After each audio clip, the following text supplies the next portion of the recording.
BJP. ഭരിക്കുന്ന ഉത്തരേന്ത്യൻ സംസ്ഥാനങ്ങളിൽ പതിവായ ബുൾഡോസർ രാജ് കോൺഗ്രസ് ഭരണത്തിന് കീഴിലുള്ള കർണാടകയിലും ആവർത്തിക്കുന്നത് വലിയ രാഷ്ട്രീയ വിവാദങ്ങൾക്ക് വഴിവെച്ചിരിക്കുകയാണ്. കഴിഞ്ഞ ശനിയാഴ്ച പുലർച്ചെ 4 മണിക്ക് ബാംഗ്ലൂരുവിലെ യലഹങ്കയിലുള്ള കൊഗിലു ഗ്രാമത്തിൽ ഗ്രേറ്റർ ബംഗളൂരു അതോറിറ്റി നടത്തിയ അപ്രതീക്ഷിത നടപടിയിൽ 400ഓളം മുസ്ലിം കുടുംബങ്ങളാണ് വഴിയാധാരമായത്.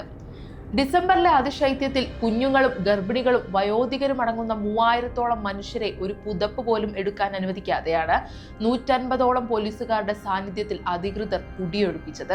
റവന്യൂ മന്ത്രി കൃഷ്ണ ബൈരേഗൌഡയുടെ മണ്ഡലത്തിൽ ഉൾപ്പെട്ട ഫക്കീർ കോളനിയിലെയും വസീം ലേഔട്ടിലെയും വീടുകൾ കുളം കയ്യേറി നിർമ്മിച്ചതാണെന്ന് ആരോപിച്ചായിരുന്നു 4 മണ്ണുമാന്തി യന്ത്രങ്ങൾ ഉപയോഗിച്ചുള്ള ഈ തകർക്കൽ.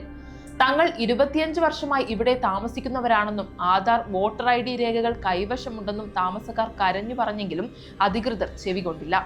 വെറുപ്പിന്റെ കമ്പോളത്തിൽ സ്നേഹത്തിന്റെ കട തുറക്കുമെന്ന് പ്രഖ്യാപിച്ച രാഹുൽ ഗാന്ധിയുടെ പാർട്ടിയുടെ ഭരണത്തിൽ കീഴിൽ നടന്ന ഈ സംഭവം വലിയ വിരോധാഭാസമായാണ് വിലയിരുത്തപ്പെടുന്നത്.